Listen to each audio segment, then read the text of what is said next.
It's a wonderful day for a podcast with Luke and Jor rocking out on a Thursday.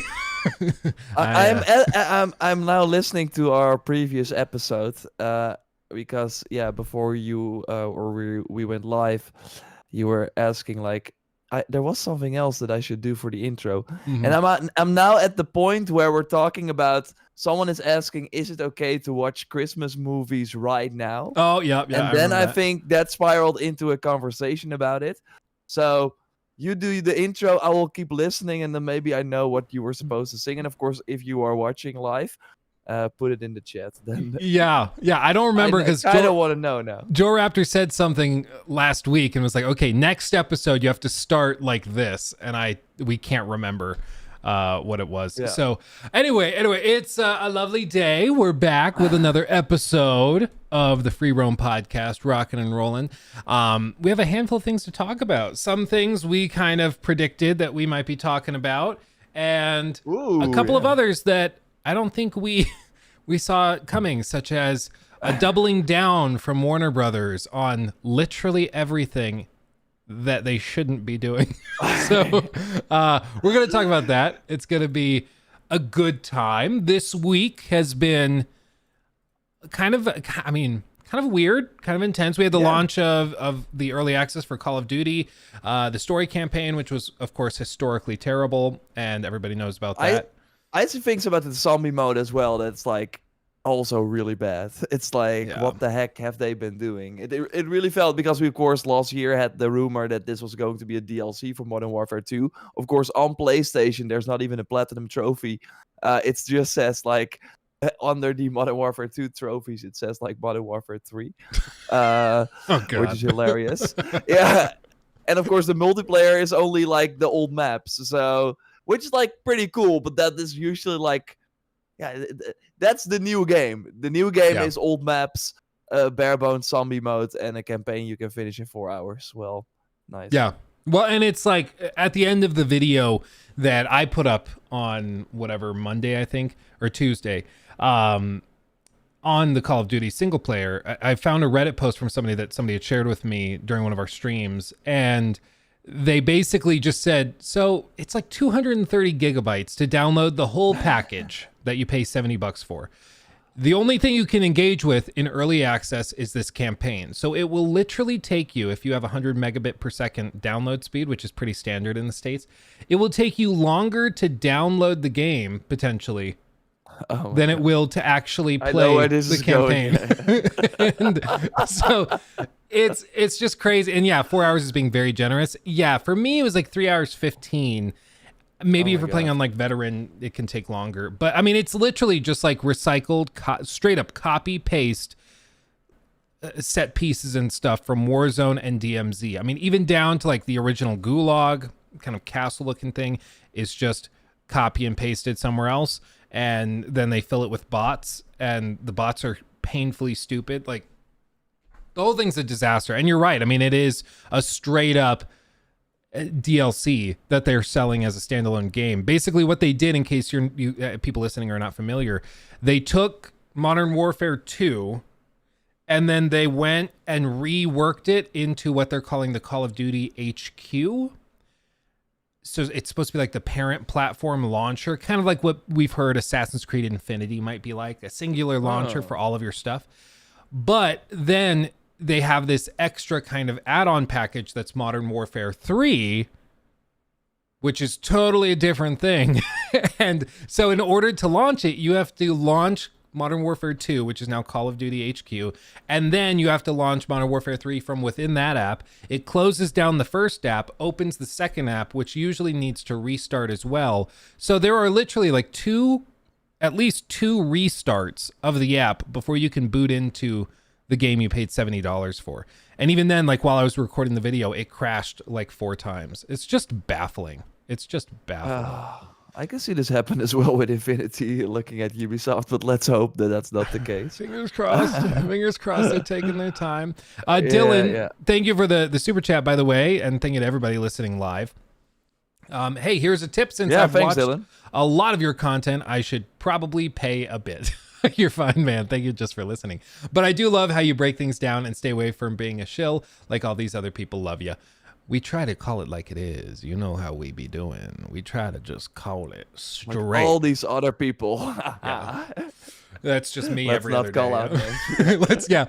All of those other people who shill. You know who I'm talking about. Yeah. Those other people. People who shill Okay. up and down. I'm sorry. Dylan, thank you again for the 10. Sorry, I meant to make a sub piece. Dude, you're just being extremely generous. Thank you, my friend. Yeah, that's very nice. Very Thanks. generous. So how has your week been, Mr. Warraptor? How's your week been? Yeah, it's been nice. I am going on to Antwerp this weekend with some friends. So I've been like preparing some stuff for when I'm gone, starting tomorrow actually. So yeah, I have a shorter week. It's kind of like again, like you said, it's a weird week. Normally in November, it's like Call of Duty is coming out, and that's kind of it in terms of games. But now, of course, with the GTA thing that we will discuss in a second, and more news than expected, it's been kind of more busy than expected. But it's nice, and yeah, feels like just slowly going. I was kind of tired these last few weeks, but I've been like sleeping in a lot. That was necessary. So yeah, I've been taking 12 hours over the weekend, and yeah, I still want to try Alan Wake 2, but I want to find like the good like spot where I can like probably finish it in a few days. And now because I'm going and some other things, I did not find the perfect time yet. But that's kind of my planning at the moment. And how about you? How's the house going? I mean, yeah, your space has been set up for a few weeks now, right? Yeah, Like the house is going good. I know you can't see it, but just out of frame, I swear to God, it's cleaner than it was yesterday. I am slowly making progress. We have a couple, actually 3 new bookshelves that will be coming and lining this back wall where all of this stuff is going to basically move to. This is going to be over here. Like, we're going to rearrange some stuff, so I swear it'll look different than the last studio, because right now it's just kind of like somebody in the stream yesterday was like, oh my God, I feel stupid. I just realized you moved because the door isn't on that side. I'm like, oh yeah. No, it's basically just mirrored. But yeah, it's good. I have some travel this week, which is going to be fun. Somebody was asking, did Finley come back? For those of you not familiar, I have 2 cats, Finley and Hermione. Finley's the big white one that looks like a dog. He's just a massive tomcat. And Hermione's the little black, kind of looks like, I think she's called a tortoise, whatever. But she's just tiny and very sweet. But Finley, he wanted to go outside as normal like 4 or 5 days ago. So we let him out, and he has yet to come back. Hermione's come back, and she's been hanging out. But Hermione now will not leave the patio. She will not leave the deck. She will not leave like very close to the house. So something spooked her. So we're hoping that he's just off wandering in a nearby neighborhood, and somebody will like see him and call the number on his tag, or he'll find his way back. We put stuff out that he can smell. People suggested putting out like old shoes of ours that might have scent that he could find his way back. Some people recommend like litter boxes and stuff.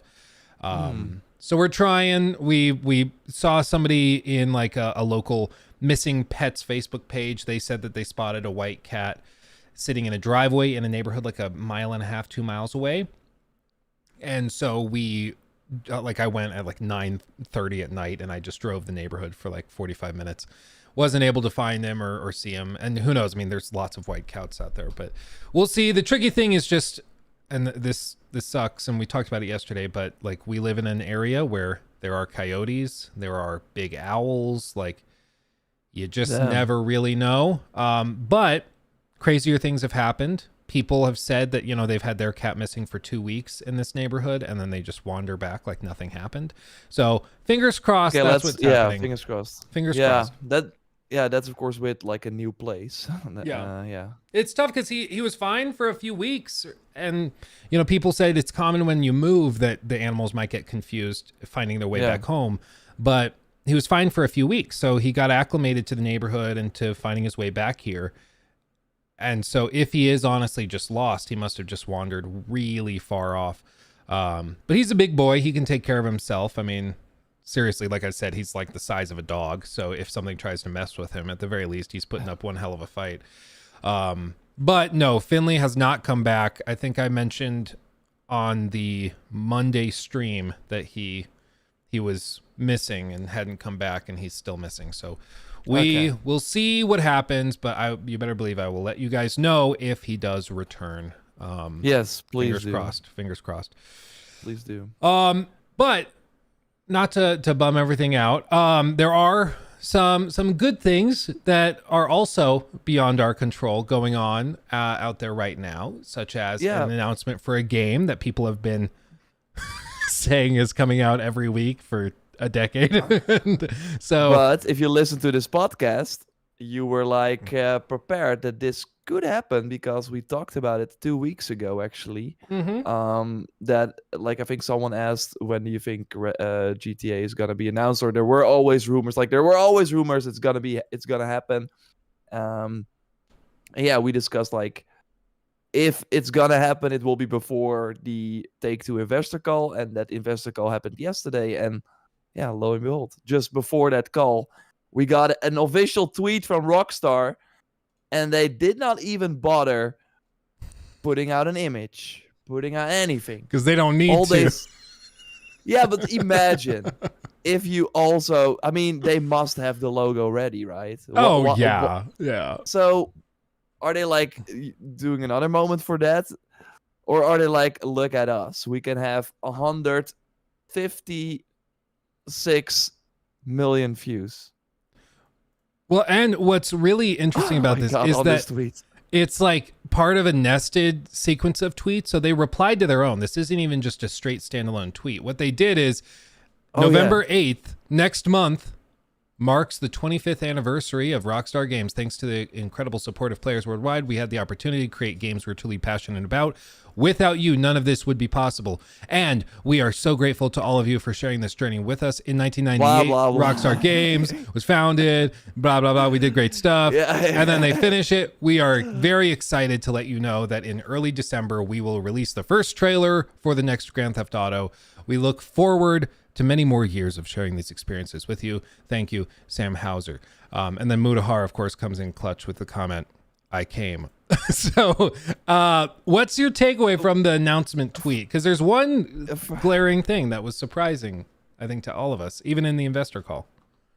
Yeah. I know what you're alluding to, I think. But overall, this is like, I think a lot of like social media people that like do this, they were like, I mean, this really shows you that Rockstar's like, we're doing it our way, because they could have made a way bigger splash. Like, you want to lead with the biggest news, and that is not, in 1995, we blah, blah, blah. Okay, we don't care. Or 1998, like, we don't care. We want to hear about the game. But, they keep saying that it's next Grand Theft Auto game, and I listened to the full investor call that happened a few hours after this tweet. And it was kind of what I predicted, where they are predicting like massive losses, Take-Two, because they're like really investing in their future games, and announcing that the next Grand Theft Auto is gonna be, announcing the announcement for the next Grand Theft Auto, that the trailer will be happening in early December. Yeah, turned a lot of heads. Like, nobody in the call was like, "Oh, you guys are maybe not doing too hot." They know that when that game comes out, everything will be in the green again. But yeah, during that call, they were also like, next Grand Theft Auto, They never said Grand Theft Auto 6. So maybe they are just gonna be ballsy and say, Grand Theft Auto, bam, this is the game. Although there was on a former Rockstar employee did put on his LinkedIn, and I think I have the link for you there as well. That's over here in the doc. I marked it. Where they did put it as GTA 6. So maybe internally they're still calling it GTA 6, or maybe it will indeed be GTA 6. But yeah, so that is interesting. I do think they're gonna call it GTA 6 because everyone already is. Everyone understands it.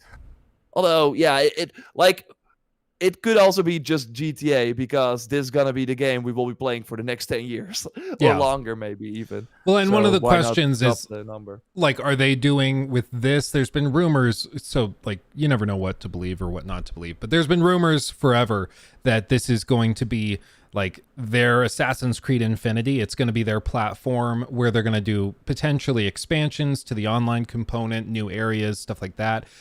Because originally, like, Grand Theft Auto 6 was kind of ideated around this concept of like a whole coastline of multiple countries that you can explore freely. And of course, then it whittled down, and now it sounds like it's just a city, basically.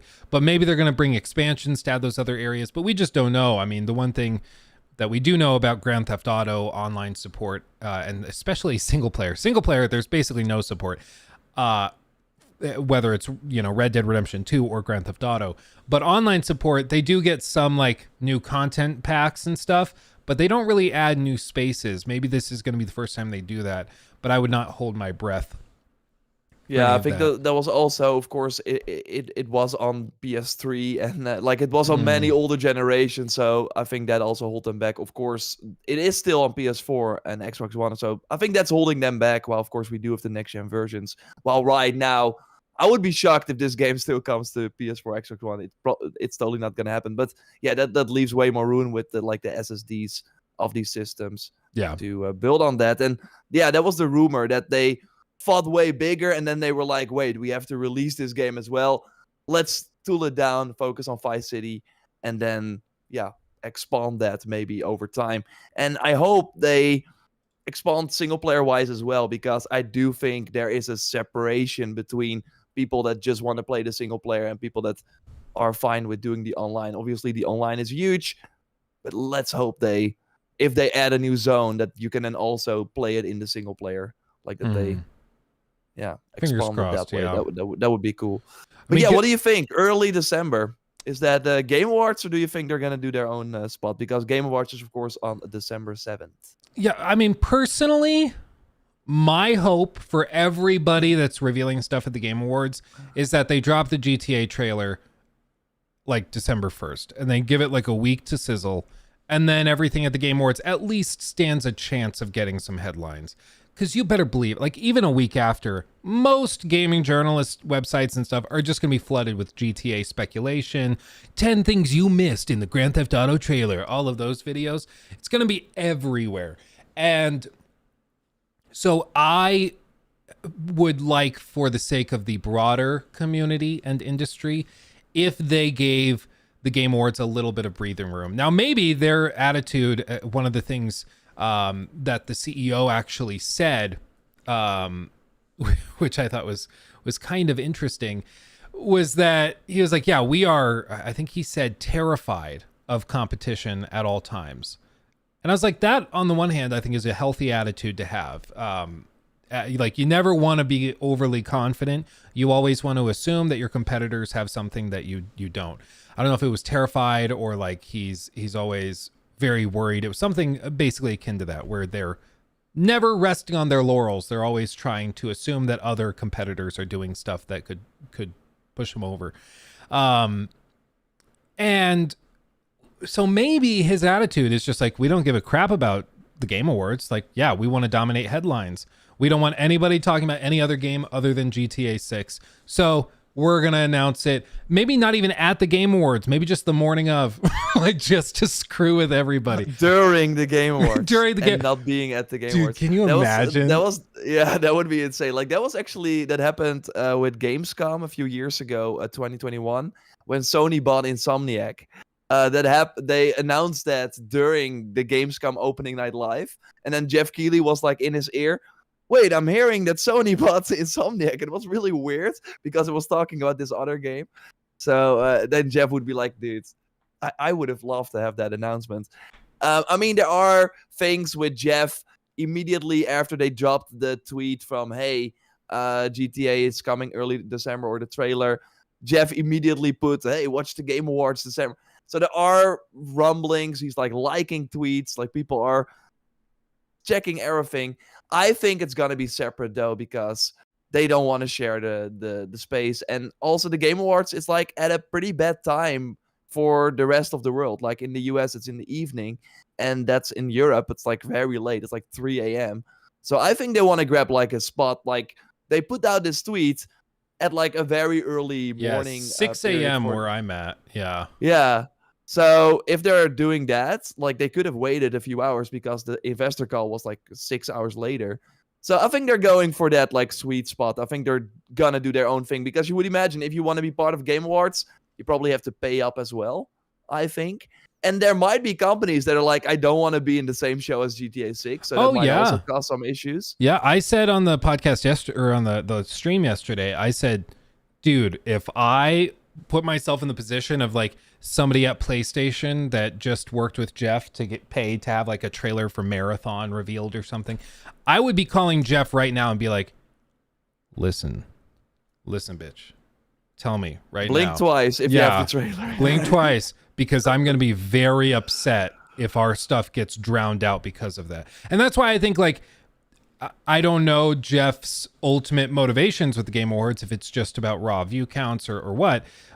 But if he cares about, I think, the general health of the industry, it would be better if he let GTA be announced somewhere else, or the trailer drop somewhere else.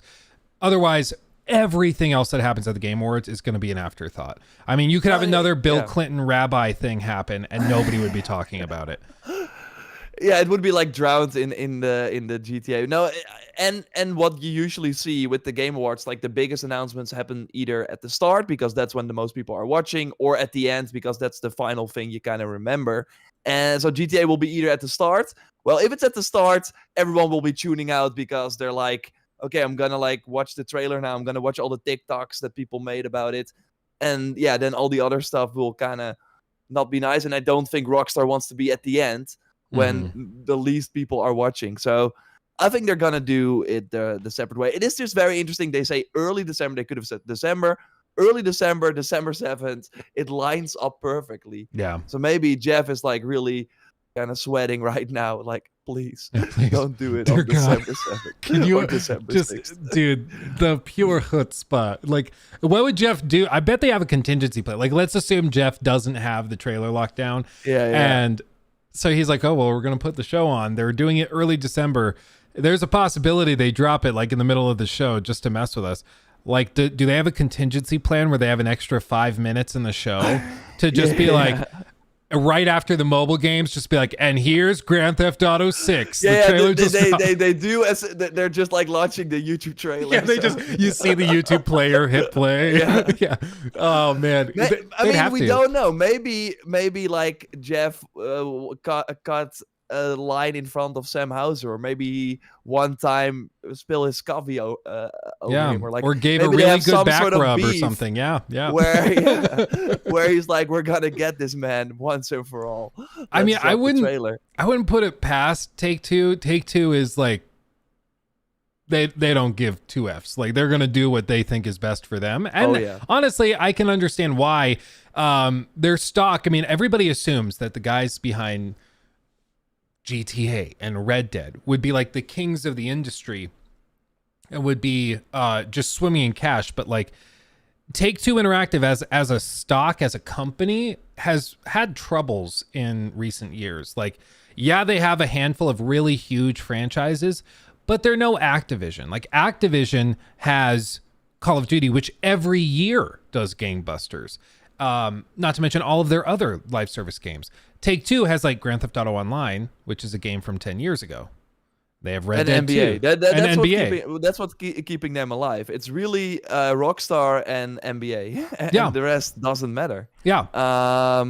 And like that is kind of crazy, because last year they had, as their big like off title was Midnight Suns, that didn't do anything. And they had like Tales from the Borderlands that nobody bought. Mm-hmm. So, and the year before that, I can't even remember. I like Borderlands 4 or 3. I think we said it multiple times. That was the last big title they really had. Maybe Wonderlands as well, but that's also kind of like a Borderlands property. I mean, you are Apart forgetting. That, You're forgetting about probably the biggest and most impressive release. the Grand Theft Auto Remastered Collection, which we all know. I was thinking about Red Dead Redemption Remastered for the PS4. Oh, yeah. 2 months ago. Yeah, just a straight port. They're like, it's not even a remaster. We're not even going to joke about it. And then they added 60 FPS support, and they just don't mention it. The one thing everybody wanted, they're like, no, nobody's going to care about that. Just put it down in the patch. Who cares? But I mean, this is, if you look at, I had somebody on Twitter reach out to me, and they're like, so clearly investors are not that impressed with Grand Theft Auto 6 and don't think it'll do well, because you can see the stock is not actually higher than it was even back in mid-July. Stock was higher in mid-July, and we just got GTA 6 announced. So clearly, can I have an objection to that, or are you going to do it yourself? Yeah, I'm going to explain why that's bafflingly stupid. The one thing is just, you have to remember, like, investors are not in a vacuum. Like, investors and the people that do all the crazy pricing models to figure out what these companies are worth, they are building this out on like 5, 10, 15, 20 year time spans. So they're not just evaluating the company based on how it is exactly today. They're figuring out, okay, well, if right now the company's worth X, but because next year we're going to get GTA 6, which is going to add $2.5 billion to revenue, blah, blah, blah, that is going to make it worth X plus Y, and so then it's worth more. And so all of this is already priced in. It's why it's so funny when people are like, with Phantom Liberty, for example, when Phantom Liberty came out and people were like, oh, clearly it was a financial disaster for Cyberpunk or for CDPR. And it's like, no, like, they're pricing things for the company as a whole. This one little thing that we can identify right now, sure, it matters, but investors have known this was coming for years and years and years. On the other end, though, it did jump. Like, it is kind of weird, because if you were smart, you bought, like, the moment these Take-Two stocks would happen, because of course they're gonna make a new GTA.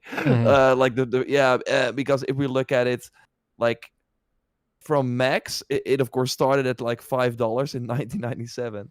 We're now at 146, but the highest was like 200 back in 2021, and you can bet your horse on it that it's gonna go back to 200. Like, GTA 6 is gonna set everything on fire.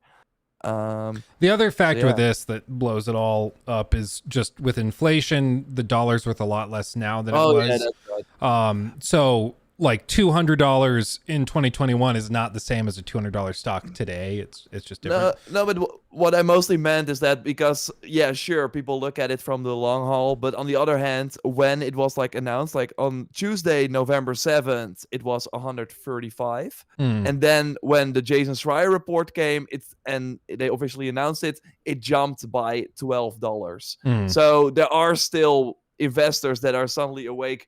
What? A new GTA game? Let's get in on the action. Right, and that's the kind of bump. Interesting. Yeah, absolutely, and that's the kind of bump you expect to see from what are known as like retail investors. And so that's more like casual, not industrial investors, but like, you know, people like you and me that might have $2,000 or $5,000 or $10,000 to throw into a company, and we're like, oh, they announced it, or it's going to be announced, so I'm going to buy right now. And when a million people put $5,000 each into a stock, it's gonna, you know, bid it up pretty quickly. But yeah, I mean, it's just, with all of this, GTA 6 has been expected for a very long time, so it's no shock that it's garnering a ton of attention. And I think, you know, we all predicted that Rockstar was going to come in and just announce it their own way and probably do an announcement for an announcement. And, you know, when they drop the trailer, it's going to blow up. The most expensive tweet that cost them 1 second to make. Yeah, exactly. Like, in terms of like engagement. One last thing regarding this, and I see people talk about it in the chat as well, like a Steam OLED has been announced, or Steam Deck OLED. We can like quickly touch on that in a second. And Mafia, isn't that also from Take-Two? Says Fossil. Yeah, that's right. But yeah, Mafia has been like on the, like, they made, of course, that a remake that did pretty well for them. And Hangar 13, which did Mafia 3, they were actually making a new IP about superheroes and stuff. It seemed kind of the boys-like, but that sadly got canceled, I think, 2 years ago. So they're now doing Mafia 4, or they're now doing a new Mafia game, but that will be a while. But yeah, Mafia is still a thing, but that's obviously not as big as all the other stuff that I mean, it has a lot of potential, but it's not really something that is moving the needle. But yeah, one thing, and that's also why it's kind of weird that the stock is rising when they say the word Grand Theft Auto, while earlier this year they already said, hey, we're expecting $8 billion in revenue next year during the financial year. So between April 2024 and March 2025. And in general, like with just the NBAs and the GTA Onlines, and GTA 5 now sold 190 million copies. In the last 3 months, it sold 5 million units. It's 10 years old. Which just like really let that sizzle. Spider-Man 2 has sold 5 million since it launched. And this 10-year-old game in a month is casually selling 5 million. Yeah, like that's how insane. Ridiculous is that? Like, it's selling like, more than like holiday, chess. It's crazy. yeah, but it's like people bought GTA 5 with their PS4s and Xbox Ones, and now this holiday there are gonna be a lot of people that buying PS5s and Xbox Series with GTA 5. I'll be real though. I'm always like, how are there still people that need it? You know, like I get it that they might have bought it on like PS3 or PS4. But and so like they're buying another copy now, but like I just, it blows my mind every single time I see sales numbers for GTA 5. I'm like, it just is shocking. I mean, it's like every year one of the best selling games. It's crazy because if it sells like 5 million per 3 months, it's like 20 million in the year. That's it's crazy. That's more than some, like I think Hogwarts Legacy I think sold a bit more than that, but that's crazy. But yeah, my point was like, they still think they will hit that 8 billion in revenue, although they did lower it a bit. So they think they're close to the 8 billion, but maybe will not hit it. But yeah, I do think that still means that they're expecting GTA 6 before April 2025. So they are probably aiming for the holiday. It might be early, and we know Rockstar, maybe they will then push it to fall 2025. But at least at this time, they're still expecting it for, the next 12 to 14 months. So that's interesting. It's going to be a crazy ride. And I just, again, for everybody, buckle up, because if you thought like Starfield hype was getting ridiculous, that's nothing compared to this. It's going to be sheer. I want to look at like the Google Trends already. That's a good idea. Yeah. It's just like Grand Theft Auto is so much bigger than I think a lot of people realize. It's just madness. So like if we just directly compare Starfield and then GTA 6, this is it's for me, it's Starfield is still winning. Maybe I have to do Grand Theft Auto as a series. Yeah, I think I have to do Grand Theft Auto as a series. I mean, like with Google Trends, you have to select like Starfield. That's why console game. If we do this, like Grand Theft Auto through November, let me go all the way back. Can I do? No, that's that. How do I do past 90 days? I see as a series. Yeah. So Starfield shoots up a lot, of course, right around launch time. And then it starts to sizzle out a little bit. I wonder if I can do they let me go back to like 2013? Like you can see right around the time of October 2013, like GTA was at like double Starfield's interest. A little under double, but crazy high interest. And then it sizzles out. Still extremely freaking high for a game that's so old, but I would not be shocked at all if GTA 6 is something like double even what GTA 5 was, if not like triple. We're now comparing it to a game that is already released versus a game that we don't even have a trailer for. Yeah. But yeah, it's gonna be wild, and it's especially interesting in an age where, I mean, in 2013 or 2011 when GTA 5 came out, like YouTube and streaming and all that stuff wasn't as big. So I'm really curious to see how it's going to take over the world in this sort of new digital era. Yeah. We're like, and what I also looked up is like we had that GTA 5 trailer in 2011, and that was like 1 minute and 28 seconds. and it took a full year before we got another trailer. So buckle up. Yeah. It's gonna be dead for a long time. But just wait for all of those GTA channels that every week are gonna find a way to have 5 videos on the one trailer we've had for a year. Yeah. But I mean, leaf moved. Did you see? Yeah, I didn't realize this before. The pixel shifts. I do have a question for you, and it's something somebody brought up in stream on stream yesterday. They've said a lot of like vague things where they want this next entry of Grand Theft Auto to be like transformational for digital entertainment. They want it to revolutionize gaming and interactive media, which can mean anything. But what some people have interpreted it as is allowing for like Spotify integration directly into the game. So when you're driving around, you can play your own Spotify playlists. So then Rockstar doesn't have to pay licensing fees. They just partner with Spotify. You know, other things like in the game, you maybe have it so in the game on your TV in your house, you can log into Netflix and watch Netflix in the game using your Netflix account. The metaverse is real. Metaverse, dude, Mark Zuckerberg is going to be so into it.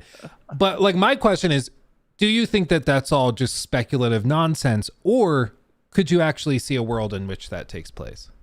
To be honest, I don't really care about that stuff. Like, I'm not gonna use it. I think because I can also just play the game and have Spotify on my PC or on my phone or whatever. Like, I care about I care about like, did they finally improve the shooting mechanics and like very important parts. And I also remember for the first time playing GTA 5 on the PS3, that's just seeing the sort of random events that would happen in the world and be kind of blown away by that, because at that point we did not really see that. So I just hope that it really pushes, just like Red Dead Redemption 2, the open world genre forward once again. And if we saw these sort of random events in Red Dead Redemption 2, which is still the best we've ever seen, where you're constantly surprised, is this person going to like rip me off, or are they really in need of help? Like stuff like that is just so amazing. So yeah, I just hope that I don't care about all that sort of metaverse stuff. I just want like a cool story. Yeah. We know we have 2 characters, and I hope that that the combat, without like, of course, keep it realistic.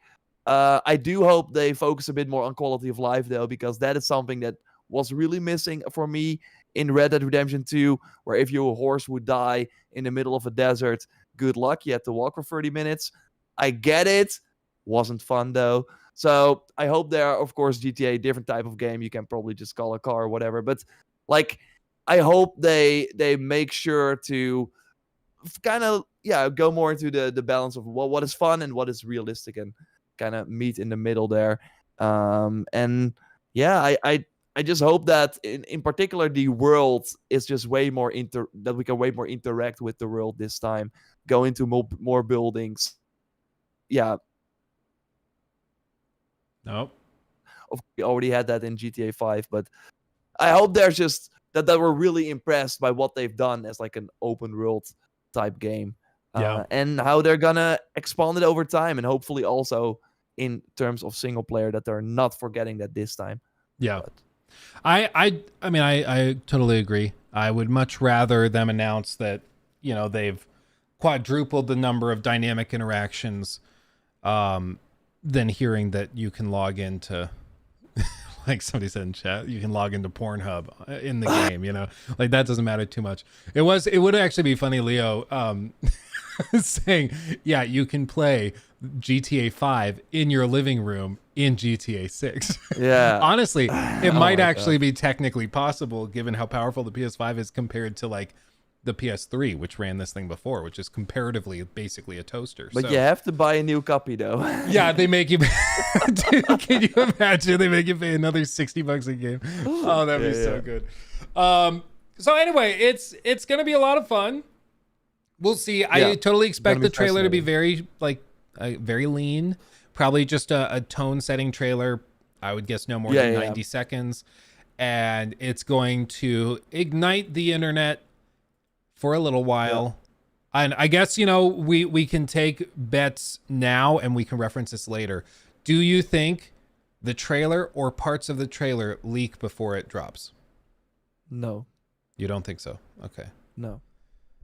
I Maybe just to play devil's advocate, I'll say sure. Yeah, why not? Because I think they're gonna be like AI. Like there are going to be people that make this weird like sort of blurry shot where it's like, oh, my dad works at Rockstar and I was walking in the living room and he was watching it. Like there will be like weird things like that, but I don't think the actual trailer will. Yeah, I'm so fascinated by the security stuff that they have involved with this. Like the sheer level of intense security protocols they must be practicing in order to keep all of this data locked down. Oh yeah, it's gotta be just crazy. I mean, they had a rude awakening earlier this year. Was it this year? I don't know. I don't remember. I don't remember when. Yeah, maybe late last year. Was I'm it not last sure. year? Yeah, but yeah, that was a crazy wake up call for them, and that wasn't even with an employee.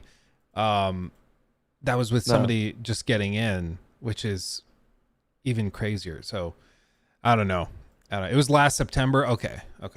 That sounds right. Well, because I looked at the first GTA 5 trailer. It's pretty funny, by the way. If you look at the comments there, they're all from the last few days. Like people are already like so hyped that they go back to the first GTA 5 trailer.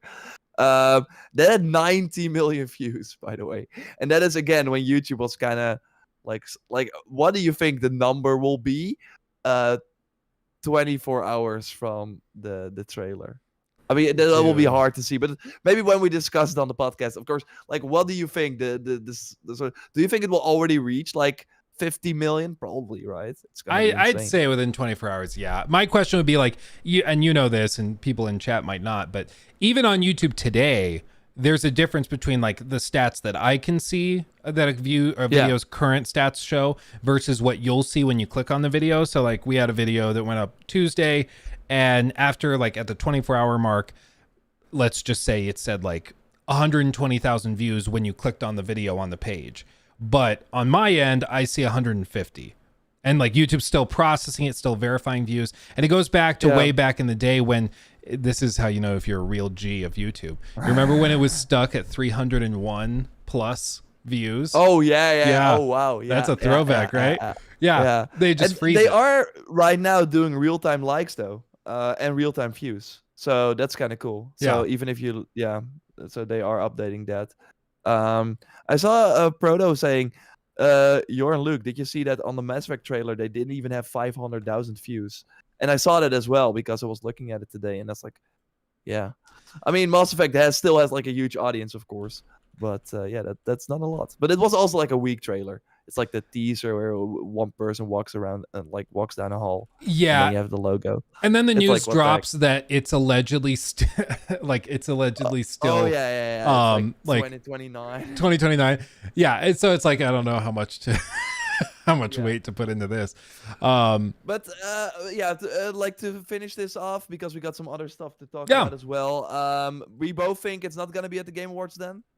I don't think it's going to be at the Game Awards. I think they might even troll the Game Awards and drop it like just before or during. I hope that they do. That would be fat. That would be.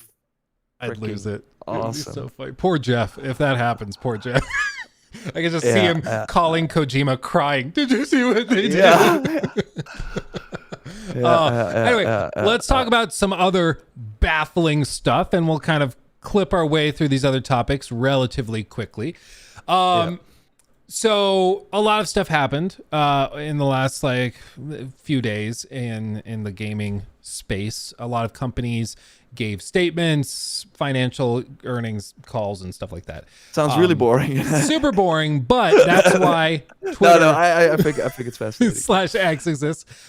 So there was this clip from Warner Brothers CEO David Zaslav. Now, this is the company behind some of the most horribly monetized games in recent memory. Famously, they did like Shadow of War, which was so terrible that they ended up having to patch out all of the loot boxes because they were so bad. I love that game. And then they also are doing Suicide Squad, Kill the Justice League, which was one of the most mass disliked videos also in recent memory, even with dislikes disabled, like not visible. It still was mass downvoted because people hated it that much as just a live service monstrosity. So what they said was, quote, "Our focus is on transforming our biggest franchises from largely console and PC based with 3 to 4 year release schedules to include more always-on gameplay through live services, multi-platform, and free-to-play extensions, with the goal to have more players spending more time on more platforms. Ultimately, we want to drive engagement and monetization of longer cycles and at higher levels. We have put specific capabilities. We are currently under scale and see significant opportunity to generate greater post-purchase revenue.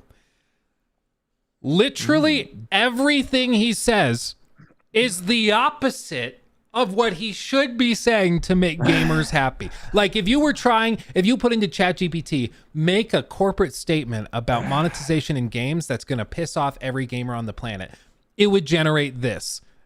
Maybe not even this bad. Like, AI is not that advanced. Like, this is crazy. But he was not talking to us, though. Like, he was talking to investors, and that is what they want to hear.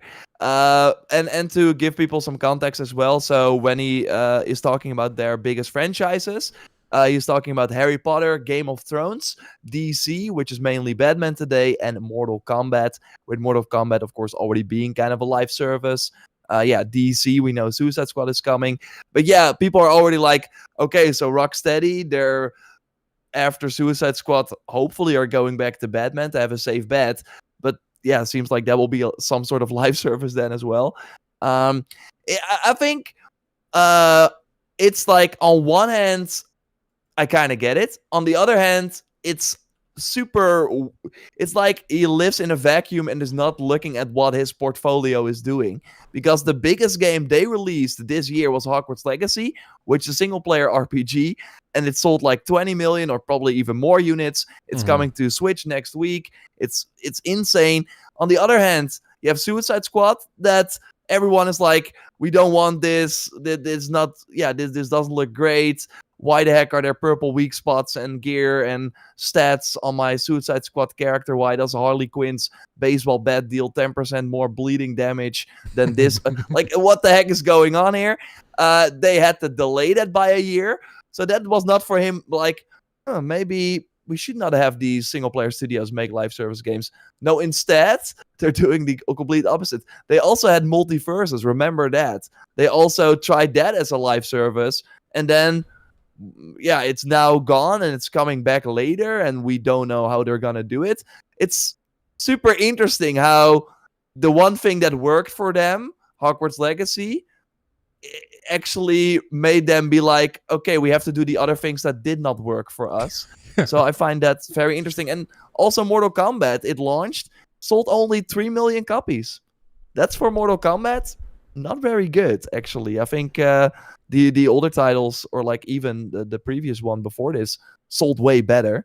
So that is also interesting. So again, it's kind of weird. Like, on paper, again, it's amazing, because they are probably, instead of looking at the fact, oh, Hogwarts Legacy did very well for us. Why is that? Okay, people want single player games with a cool story that you can finish, blah, blah, blah. They are probably looking at it, why are we not making more money from those people that play Hogwarts Legacy? If we had a live service component, we would still be making money right now. Yeah. And that's where, like, the term corporate greed actually applies. People so often, it's one of my pet peeves, people will throw out the term corporate greed to just mean like, can you believe they adjusted the prices of video games to be commensurate with inflation? Corporate greedy pigs. And I'm like, well, guys, like, they're keeping the rates level with inflation. Like, I don't like it. I'd prefer if things were cheaper, of course, but I can understand it. It's not just pure greed. In this case, they made well over a $1 billion on Hogwarts Legacy in May. So that was 3 months, like less than 3 months after the game came out. Before it came on PS4, before it came on Xbox One, and it's coming to Switch. Before all of that, they made over $1 billion, and now they're like, that's really good, way better than they probably expected. That's really good. It could be better though if we just started selling some live service crap. Put in Hogwarts Legacy first, and it's $100 a year subscription to get new wands like every month. That's great. It's really like they look at it, hey, we can make more money, instead of thinking, wait, maybe that live service model is like losing us money because less people will be interested, etc., etc. Yeah. It's a total misunderstanding. Yeah. It's just a reversal where they think you can just add, and every executive seems to do this, where they just add like live service into single player campaigns, or like they take single player studios like Rocksteady, force them to do live service and expect it to just magically work. And it just doesn't work that way. People will be like, well, no, now I don't want it. And they're like, what do you mean? But it's from the guys you like. Like, what are you talking about? And Fortnite is big. Don't you like Fortnite? Don't you all have phones in Fortnite? Yeah. Yeah, it's interesting. I do want to say one thing which was kind of interesting after listening to the Take-Two investor call as well, and that is that Strauss-Zelnick, the CEO, talked about, like, one of the investors was asking, why are you not making more TV shows or movies? And Strauss was really like, that is kind of a hard business because the risk, or like he put it this way, the best run like movie studios have like a 30% hit rate for movies, while in games the success rate is way higher, and actually the profit you can make from games is also way higher if you have a good game, because with a movie you're just paying way much and there's way more royalties involved, blah blah, versus with a game that you make in-house. So I think that might also be where the guys at Warner Bros. Are coming from. They have this other business, this TV business, this movie business, and they're looking at the games and like, Hogwarts Legacy made us $1 billion, and like probably more than 500 million of that is profit. Let's focus on that more. Let's do that more. But they're taking the wrong sort of cues from that, obviously, because they're not solely a game CEO. They're also, they're like, wait, we can also sell skins for $20 and then have like $19 profit. That sounds amazing. So they might be coming from that. I thought it was interesting from the Take-Two CEO, but also I do think a GTA Online Harry Potter game, if they do it right, could be really, really big. So it's like I still see what, like, they have to, if they do it right, there is like, people have been asking for a Pokemon MMO and a Harry Potter MMO since I've been gaming, like forever. Mm-hmm. So, and I do think that if they use the world that they created for Hogwarts Legacy, make some sort of co-op into it, and then have the seasons and the events, like, I do think there is something there, but they should not think that it's like a shoehorn and that it's like totally going to work, and etc. etc. Yeah. I mean, we'll see. I agree. I think the caveat is always, if it's done well, it could be great. And sometimes, they blow us away. I think Hogwarts Legacy is a great example of them just kind of surpassing all expectations, and it's just like a really solid game from a relatively unknown studio. And it's like, it's just there. I didn't like the one thing they did with the exclusive quest on PS5, which is like far and away the best side quest in the entire game. It will be out in a few months. In a few months, you can finally play it on PC. But like, I didn't like that. But other than that, I thought everything they did was like just really solid. There's so much to that game. And so maybe they'll surprise us. And honestly, after Hogwarts Legacy, they probably have a lot of bargaining power within the executives. So they're like, trust us and don't make us do that crap. So, but yeah, you would think Rocksteady has that as well. So I'm kind of worried. But I do think the sort of like premise of a Hogwarts Legacy 2, what are you gonna do? I do think that just setting it in Hogwarts again with like a bigger world outside of the Hogwarts, and we suddenly have the Chamber of Secrets, like some new parts of Hogwarts unlocked, but the rest of it is kind of updated. I don't think they will make the same splash. While I do think using that world as a sort of multiplayer hub and kind of going the GTA route where you're using the same world, but then with multiplayer, it doesn't matter that it's then the same world because the experience will be different. So it will be interesting to see where they go, but I just hope that they don't forget that also a lot of players played Hogwarts Legacy because it was a single player game. Like a lot of people in my like environment, like friends and stuff that never play games, they played Hogwarts Legacy. I don't think they will play an online version of it. I agree. Although, I think So the multiplayer stuff could be successful. I think Harry Potter as a franchise is an extremely narrative yeah, thing. Like, it's all about world building, immersion, the ambiance, all of that. And I think a lot of that is lost when you go multiplayer and you're swarmed by other players, or especially in like the context of an MMO, or in the context of just playing with your friends. I think it works better through co-op, for example. But I still don't think it works as well as just a single player game.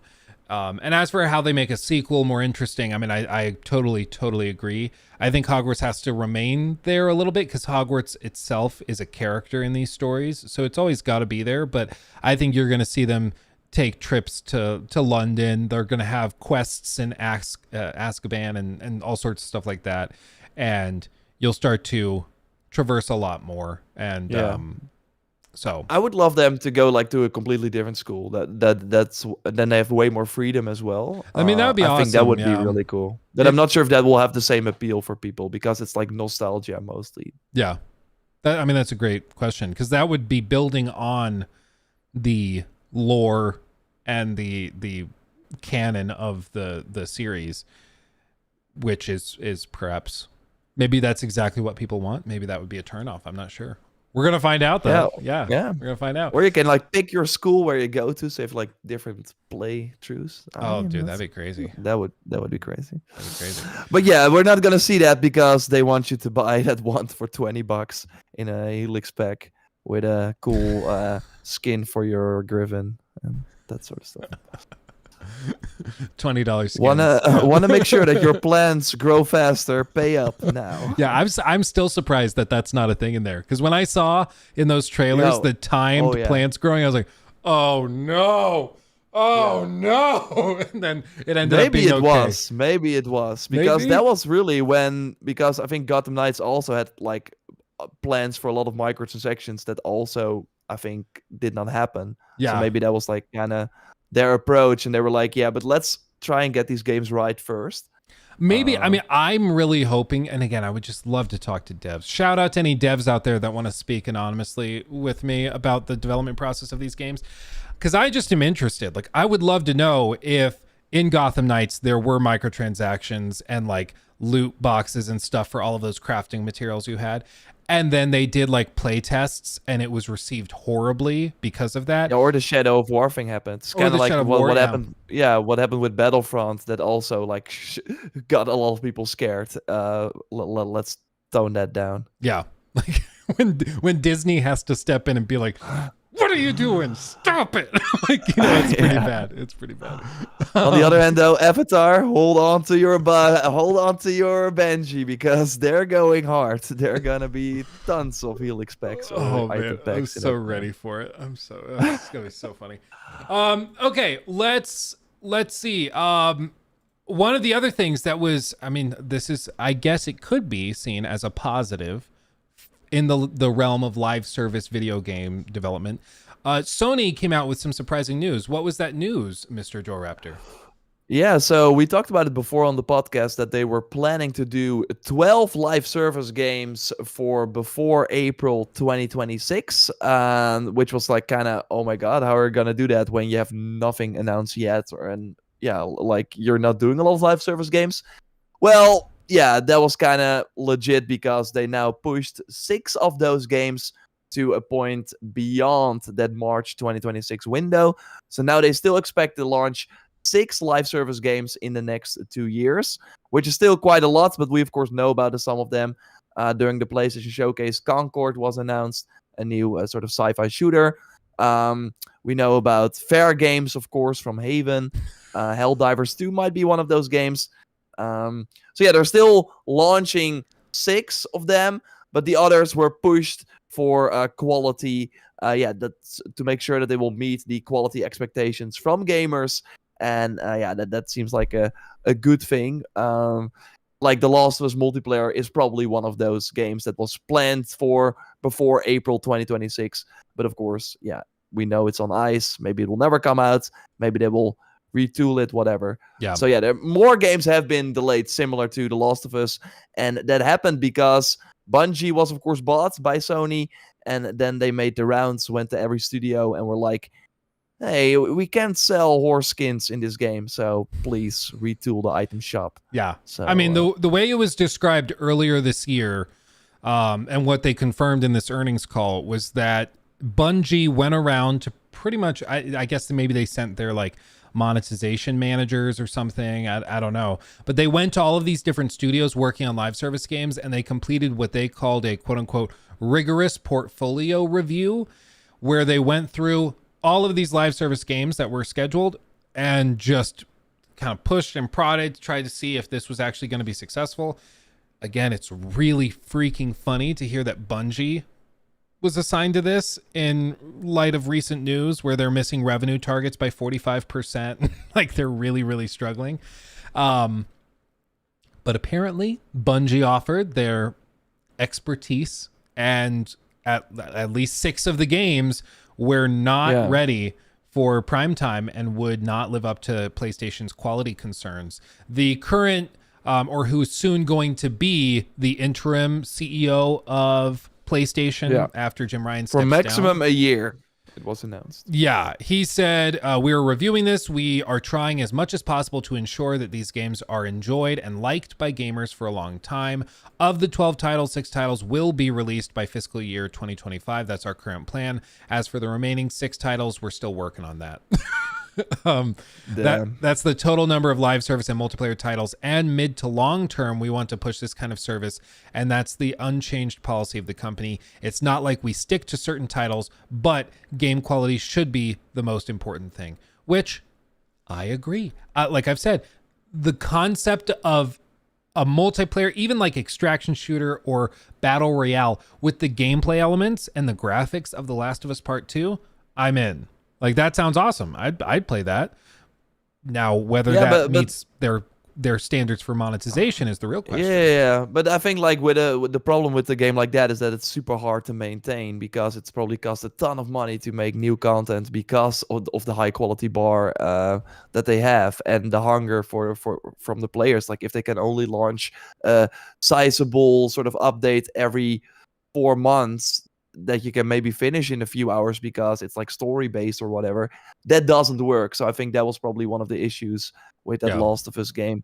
But yeah, Sony is figuring out, live servers are hard. Like the market is already super crowded, and the problem now is that the longer you wait, like if you play Apex Legends now versus when it came out, it's a completely different game, and has so many features that you're kind of now expected to launch with if you want to compete. So these games have to come out in a way better state than the older. Like, remember when Fortnite, the first game came out, like the Battle Royale, it was like nothing. There was like basically nothing. I mean, it's technically an afterthought. Like Nikki still has her copy because she bought it in stores. I think it was $40. And it had the like single player, the Save the World campaign, which now I don't think you can even play anymore. I think it's completely gone.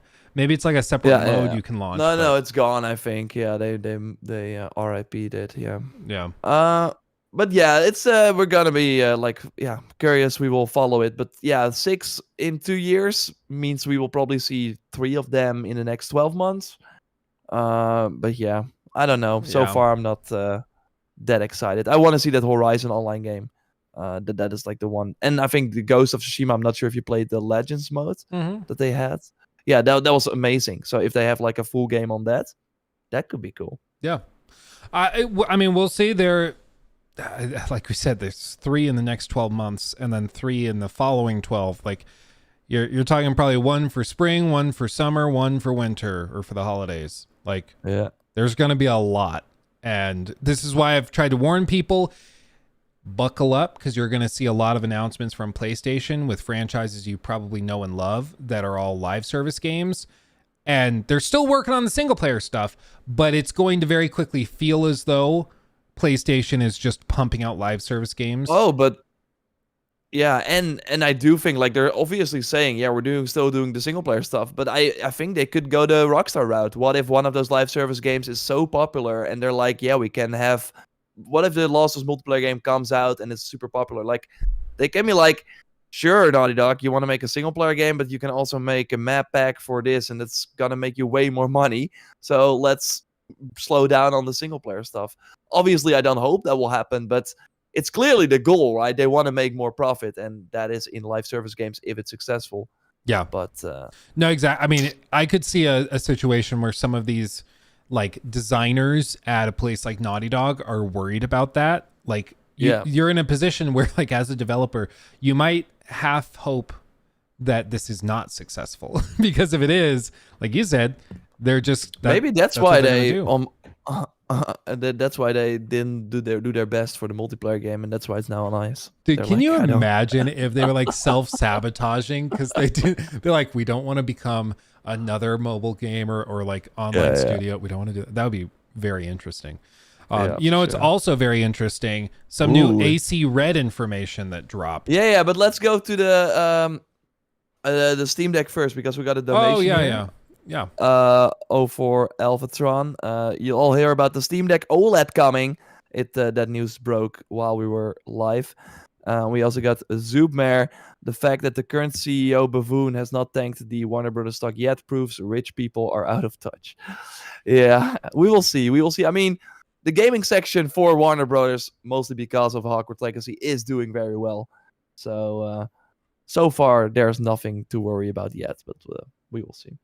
Yeah. But yeah, the Steam OLED. I'm not sure if you have like the info in front of you. Just like pulled it up. So okay. They have officially announced a new Steam Deck OLED, and this is funny. It was apparently leaked by an RSS feed error glitch, and so people like automatically posted articles about it, and within minutes Steam just announced it.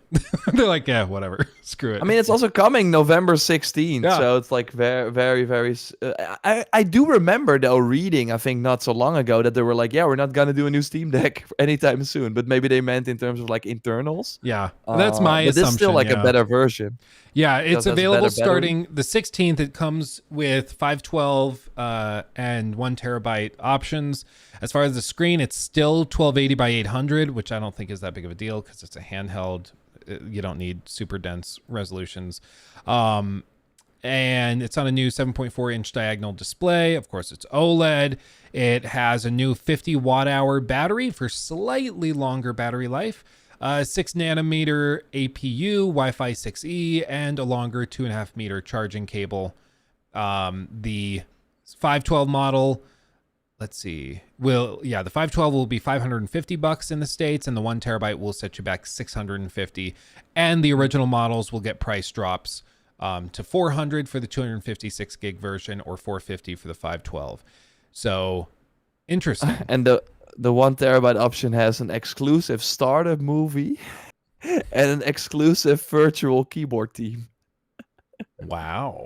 Now that's an upgrade. Oh my god, this sounds like a sort of a pre-order bonus for a live service game or something. Basically, yeah, that's funny. I mean, honestly, for me, my biggest frustration with the Steam Deck right now is not at all the like display. Sure, an OLED would be nice, but it's just that already in like 2 years, there's the Lenovo whatever that's coming, the Legion, I think, and what I have, ROG Ally, which has like twice the performance and is a Windows device. So like you can just add Game Pass and download directly off Game Pass without any extra headaches of having to create separate like launch entities and manual code to make it launch properly.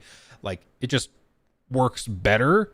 And in my opinion, like it's just easier to use. So I don't see this pulling over a lot of people that really care about the like hardware inside, because of course it's the same device. It might be cheaper if you're getting a lower model that's had price reductions or something, but yeah, I don't see this. I mean, to be fair though, when I switched to the Switch OLED, it was like, damn, that was pretty. But that screen was also a bit bigger, so that helped as well. And they have a lot of exclusive titles too, and a lot of people, their consoles at that point were what, like 3, 4, 5 years old by the time they announced the Switch OLED. So like my OG Switch is kind of, it's been through a lot. It's pretty battered and beaten, so it makes sense for some people to get another one. But yeah, they're doing it. I guess I think it's smart that they like launch it immediately, like because there's like a lot of competition, like kind of surprise them. I think it's smart. It's definitely a Christmas product. Like it's something for you to get your significant other or a friend. If they've been talking about wanting a Steam Deck, if they've been saving up for it, this now is the definitive one you should probably get. So in that sense, I think it does make sense. I'm gonna get the Portal though, PlayStation Portal. You're gonna get it. I'll ask you what it's like. I might have to make fun of you a little bit for it, just so you're ready. I know. But I'm like a sucker for it, because because I like also record on my PlayStation via the regular record function on my PlayStation. So a lot of the footage you see in my videos is recorded on the PlayStation, and with the Portal I can still do that. So it will still be recorded on my PlayStation because it's just streaming to the Portal. So that means that I can still record stuff, be in the bathtub, be in my bed, play. Perfect for me. It's like a very specific use case, but yeah, that boggles my mind. I use like a Ninja 5 Atomos recorder onto like a big SSD, and like I get the footage off of that, and then I have to spend 2 hours converting it to like a usable bit rate. So to hear that you're using native stuff is crazy to me. But then you look at the analytics and it's like 80% watch your video on mobile. It's like, okay, why do I even bother? That actively gives me a migraine. I'm like, guys, you don't even know how much is going. Like, you don't know. Like 2 days ago, I spent something at say like 2.5 hours trying to fix a very micro screen tearing issue that ended up being fixed, but for some reason, like playing a game on the gaming PC, having it go over and be captured with a cloned display wired out to a capture card in the streaming PC, it would have screen tearing. But when I set the monitor for the streaming PC to 60 hertz, no more screen tearing. Even though that should have nothing to do with the signal coming in or how it's being captured. For some reason that fixed it. But I don't understand why. I don't know. It just don't make any sense. But yeah, there's a lot of headaches that go into content creation that I don't think people know or appreciate, because frankly, it's pretty boring, and I don't blame them for that. What's not boring are Assassin's Creed leaks. Let's get to this real quick. And okay, did you hear about them? I did. I had somebody new to you? Somebody on stream actually reach out and shared these with me in kind of a bullet pointed format, which I put in the doc, which is handy. But why don't you give the quick and dirty breakdown? Yeah, so remember, I think a few weeks ago on the podcast, we talked about this Ubisoft Quebec writer who updated their LinkedIn to show the female lead for the game. And that kind of was for Jonathan, the French YouTuber who has sourced inside Ubisoft, has been right many times. It was kind of like a starting shot. It was like, okay, if they're leaking it, I'm going to go ahead as well. So he put up a video with a lot of new information. And while we are first really focused on, okay, they're going to be two protagonists again, similar to Syndicate. They will both be in the world, so we can switch between them. And way more than Syndicate, they really seem to be quite different in terms of gameplay. So that's going to be exciting. And now we learned some extra things. So for one, the map will be bigger than Valhalla's, but smaller than Odyssey's. I want to hear your take on that. I'm like, let's go. I mean, for me, it's all about the setting and the quality. For Odyssey, it kind of skews the calculation because so much of that was water, to say like, oh, it's bigger than Odyssey or it's slightly smaller, it doesn't really mean much because land mass is mostly what matters. But for Valhalla, or as we say here, Assassin's Creed Valhalla. I think it does, in fact, it could be a concern. It could be a concern because like England was so flat and so boring. It was just like generic forested land.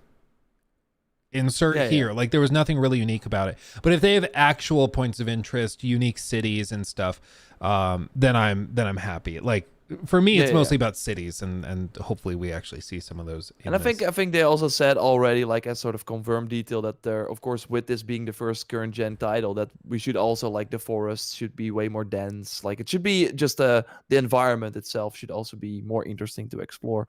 Internet Mouse, it's me, Joe Raptor. Welcome. You're not XQC? No.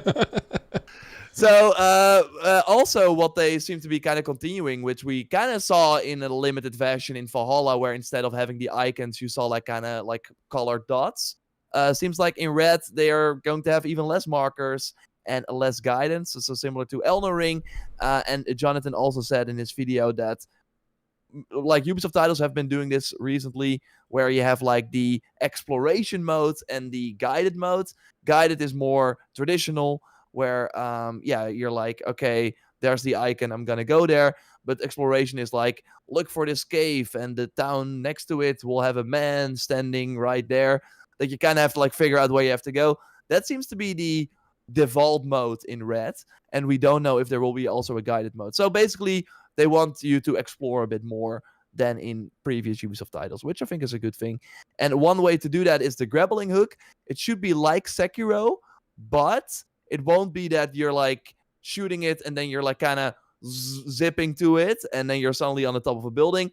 No, it will be more like you're using it and then you still have to climb up that building, but it's probably used to, for example, if there are no things where you can like grab your hands, you can still, get up on that wall, which I think is interesting. I think it's a good middle ground between like the zip, of something like Assassin's Creed Syndicate or Sekiro, and the parkour systems that they've built. Like making it so it's something that's not totally overpowered, I think is a good idea. Yeah. And maybe this also means that while, of course, in Odyssey and Valhalla and Origins, you could like climb everything, maybe that's not the case in Red anymore, which was also not the case in Mirage. Now, this is a big one, the ability to prone, like in Metal Gear Solid. And there should also then be different types of grass. So we have the typical tall grass, where if you crouch, you're already hidden. But seems like they're also making like small grass, or whatever we want to call it, where you can only just prone and then be hidden. So yeah, that should totally like create some cool new stealth things. You can hide in the shadows now, extinguish torches. So basically create your own dark spots, so suddenly an enemy cannot see you. They're very like making it more like Splinter Cell, which I think is a cool thing. Like playing Mirage, it was cool they brought the stealth focus back, but at the core it was still very much the same stealth we had already for a long time. So finally improving on that with new stuff is really cool. So they're also bringing back gadgets. For Naoe, that's the female character. She can use a kunai, a shuriken, a smoke bombs, and bells. And it was not known what the samurai sort of male character can use, but probably different tools. So yeah, that also should make probably the female character, who's more like a ninja type assassin character, more stealthy, while the samurai probably can still do stealth, but will have maybe tools that are better in melee combat. So you can kind of switch between that.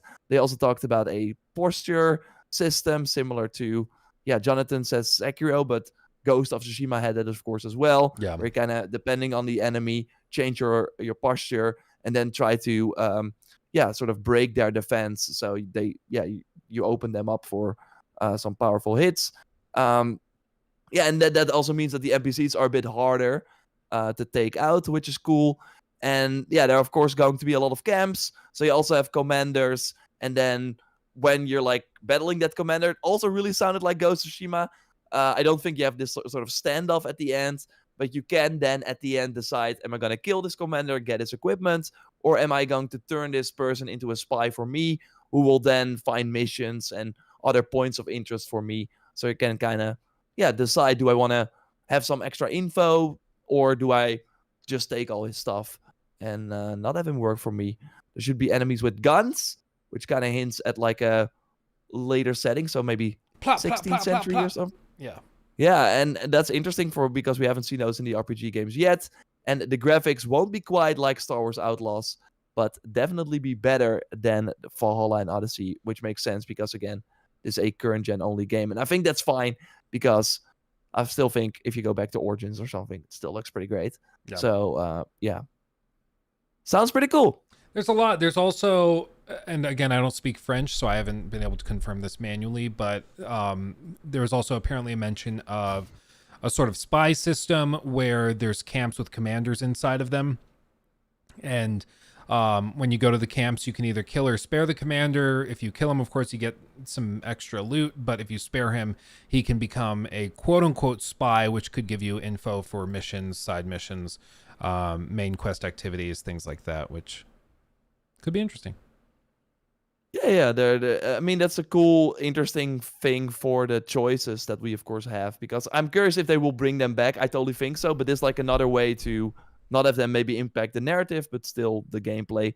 Although I don't think I think it's going to be very similar to, for example, the NPCs in Far Cry that are just walking around and they're like, oh, did you know there's an outpost over there? Like something like that. So I'm not Yeah. like expecting very impactful things. I could see it working similar. I mean, what it made me immediately think of was like the Shadow of War or Shadow of Mordor stuff, when you have an informant and then you get intel from them for a specific target, where you might find out where they are at a certain time.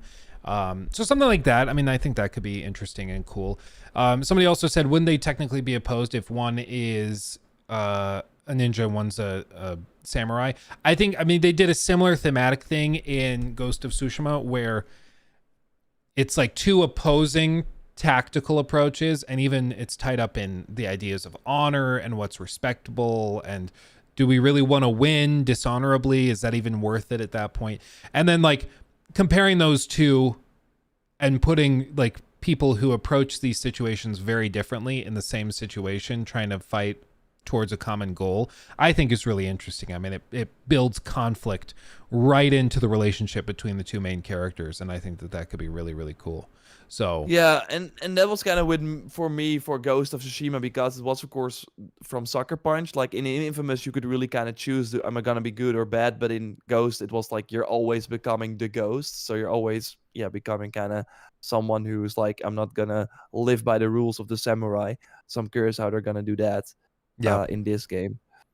But yeah, at least like, because this really sounds on a sort of skill level, like sort of as sort of a like Odyssey was really focused on, do you have the right gear, do you got like the best like build setup, the abilities unlocked, and it seems like they're now going back to, okay, but are you actually good as a player? And I do think that that is kind of exciting as well. By having the different stances. Maybe you can have that flame sword from the Helix store, but if you always use the wrong stance, you're still going to be a bad player. Like, I'm curious what the sort of balance will be between, the RPG elements, which are totally going to be there, and the sort of, skill, based gameplay. You have to be good as well. I'm a fan of most of this stuff. I think it sounds really interesting, and more than anything, it just sounds very different than what we've had at this point for a handful of games. And so you better believe when it comes out, there's going to be a lot of people that are like, what is it? This is not at all what I was expecting. But I think this is what they need to do. What's going to be really, really freaking funny is if they release Ghost of Tsushima 2 and this in the same rough period. Because then it will actually be a direct head-to-head. I mean, people joked when Ghost of Tsushima came out that it was basically what Assassin's Creed should be. And so to see games that now share very similar settings and will be sharing gameplay mechanics and stuff go head to head could be really, really interesting. So it's going to be cool to watch. But I mean, the more I hear about this, the more intrigued I am. Which is more than can be said for a lot of games. They at least seem to go their own path. Like they at least seem to focus on different things, I think, than Ghost. Although Ghost also set up like a potential second character that was gonna be very important. I'm curious if they're. I mean, all the Sony games have been following this. We start with one playable character, and then in the sequel, you suddenly play with more characters. Like, if Ghost is gonna do that too, then it will suddenly be pretty similar again. But we will see. I do think though that Ghost is not 2024. We would have had an announcement, I think, by now. Yeah. Well, and like you said, maybe they're planning, like, we don't know everything that they're doing, but they could be working on a more expanded multiplayer game. And launch that first? I mean, that could be. I do think though next year is gonna be wild in terms of these like types of games with Rise of the Ronin. I think Ghost is gonna come to PC as well. Assassin's Creed Red. Like, it's gonna be crazy. Black Myth Wukong, of course, like a lot of these sort of Asian setting style games, which Yeah. I mean, we've seen over the last few years as well, but Yeah. It'll be the year for it for sure. yeah, for sure. So, let's see. I guess let's just wrap up with one last little topic just to see what you think of it. Because this, if I can actually pull it up here, this, of course, made a lot of people roll their eyes and get worried about the future of like Elder Scrolls 6 and all this. I think it's interesting. Basically, Microsoft announced that they're bringing AI to characters, or AI characters, to Xbox. Microsoft is partnering with in-world AI to create Xbox game development tools for generative AI characters, storylines, and more. Which, I mean, we've mentioned this before. It's the kind of thing where you could potentially have AI-controlled NPCs, where you go up to the NPC, you actually can like type in or verbally ask, hey, I'm looking for this item. Where can I get it? And the AI will generate a response, and they use some AI voice to assign it a voice, or they just display the text, and that's how you go through. It could potentially lead to some really interesting, like, dynamic encounters and some cool things happening. It's a long ways out before I think it gets there, but I think eventually this is going to be kind of a mainstay in big open world games, MMOs. This is not going to be that crazy. Right now, it sounds insane, but a lot of what is going on in gaming right now would have sounded insane 20 years ago. So, and this, I think, exciting. This is more exciting than, whoa, a bigger world, or whoa, the trees look more realistic. Like, I think this could actually be really cool, because AI is something that we still have to really improve upon. And even though we jump from generation to generation, the enemies or the AI in the world, like, I would argue in Mirage, for example, they still feel the same as like the Ezio trilogy. Like, they're still just walking around. Sure, they have maybe more animations that they're doing, but apart from that, yeah. No, I agree. I think AI is the next frontier for gaming. Like, I'm not that impressed with ray tracing changing the landscaping of gaming. The SSDs in current gen consoles, I think we were all braced for that to really change stuff, and it's made load times really fast, sure, but I don't think we've seen.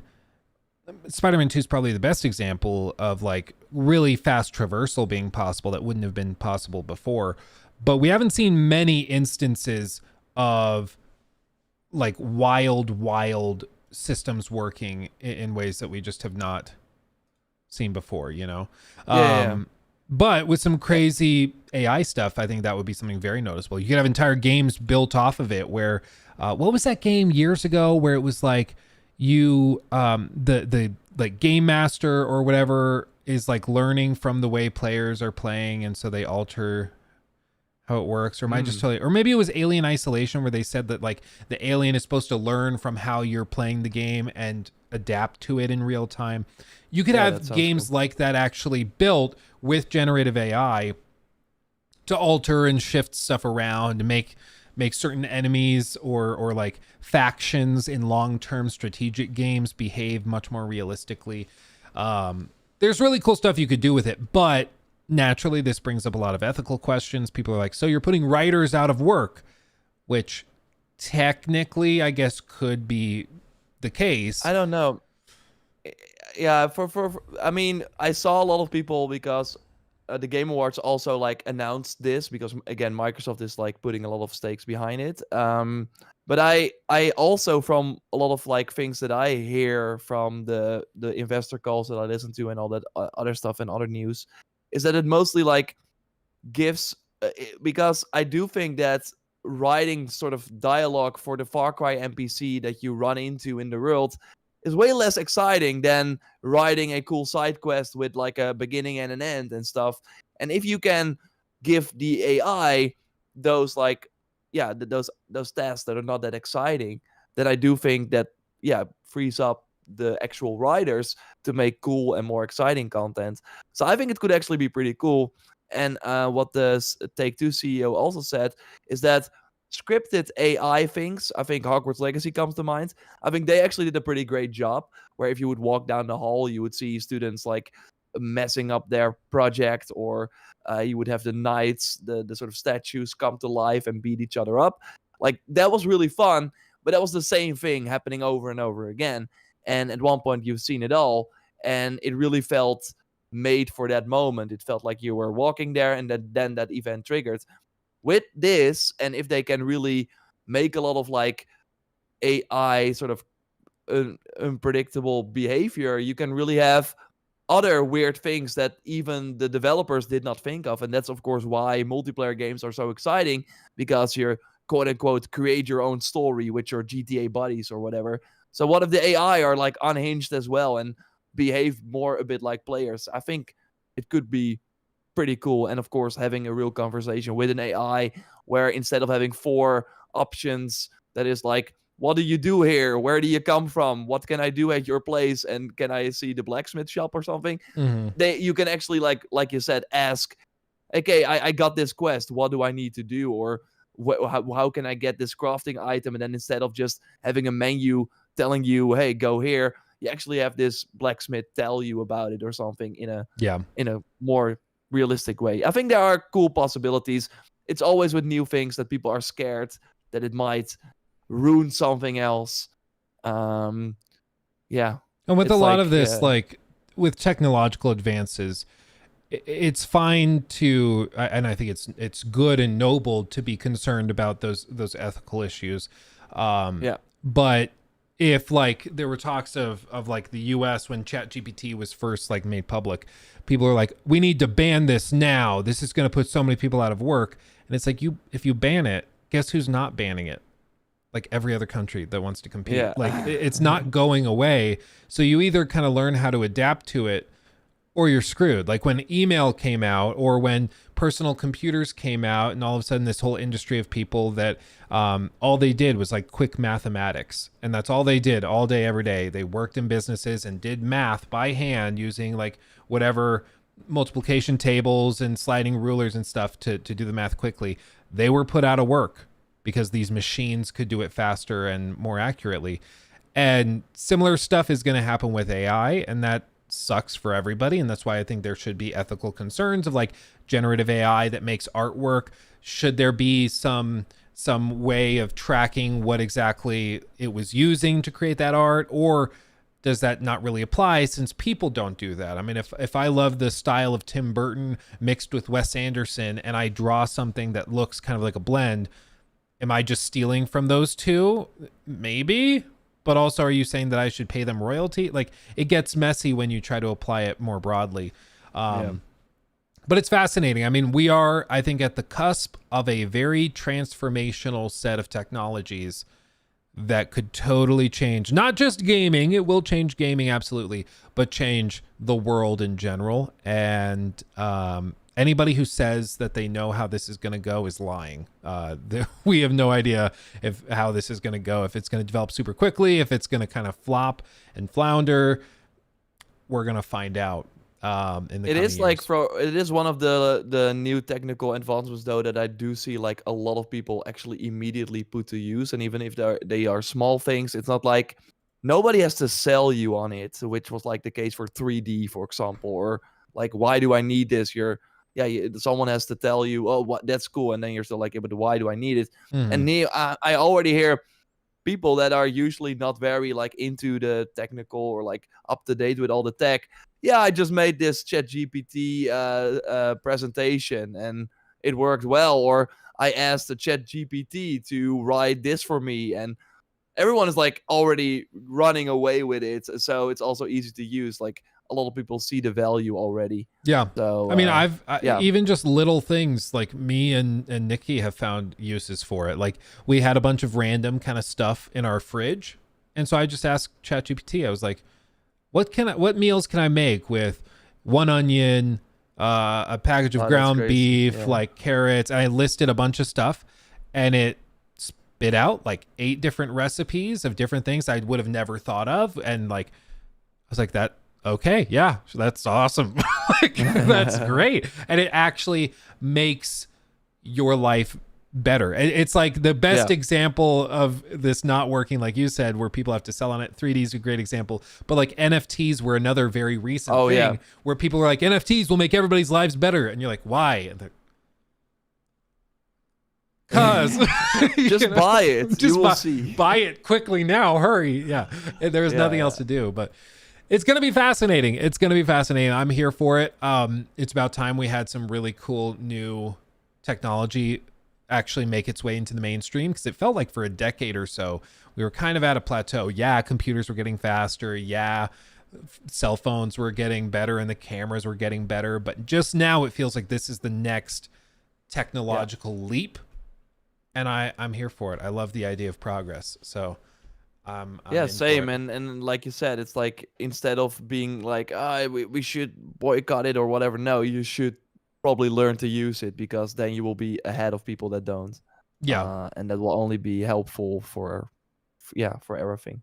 Well, and at the end of the day, these things are tools, and it's like, let's see, we just got a super chat from Francis. The finals, first of all, thank you for the 5, but he says the finals has been getting slack for AI voice acting. I think that seems to be like a good thing for new companies without a lot of funds. Well, and that's the thing, is it's a tool, and if you use an AI voice to generate some lines kind of as a placeholder for your game that you're actively developing, like I don't really see what the complaint is. Like, if you personally don't want to support or buy a game that uses AI art or AI voices, while they're developing it, that's totally up to you. That is your prerogative, and I'll support your right to do that. Nobody's saying you have to buy it or have to spend money on it. But I think most people are just not that concerned with it. I think most people are like, yeah, it's an AI voice. I turned the voices off anyways because they were annoying. Like, it's just not a big deal. Consumer choice, will eventually just win out. So we'll see. Slippin' Jimmy says SAG-AFTRA just massacred AI, bro. It's over. I saw that they reached an agreement, and with the Screen Actors Guild specifically, I'm sure they made a deal where they're just like, you can't use AI to replace us. There was one thing where the executives of one of those Hollywood companies, I think maybe it was Universal, they were arguing that even dead actors who have previously worked on a franchise, they should have, the studio should have the ability to use generative AI to put their voice and faces in new films perpetually. And naturally, SAG-AFTRA shut that down. And those are instances where, I'm uncomfortable with that. I don't like that. I think you should have a right to, like, your face. I think. Yeah, because if we're not fighting it, then the suits will find a way. I mean, that's what we saw with the strike as well, where they're only asking for a limited amount of, like, increase, which is like 1% of what these companies make, and it's still, like, very hard for these companies to do. So yeah, well, and it was so funny with all of those strikes too, where it's like the SAG-AFTRA strike went on for like 188 days or something like that, for a long time, and over that time period, with them not being able to film anything, it cost them tons of money. Like the new Marvel's movie, they weren't able to, like, have actors do interviews for press because they were on strike, so they couldn't even do that. They couldn't do more reshoots. It's cost them hundreds of millions of dollars, and most of the concessions being requested are only like $100 million. Like, it's comparatively nothing. It's just a power struggle, really. But with all of this, I mean, just thank you everybody for listening. This has been joyous. Do you have any closing thoughts, Mr. Joe Raptor? Not really. I think we discussed a lot of cool news. No, I'm gonna finish some work and then prep for my small little trip to Belgium tomorrow. Oh, so baby, excited for that. Yeah, and then we will be back next week. Yes. Well, next week we will need to talk about scheduling after we hop off the podcast, because sure. I have something. But we'll get to that.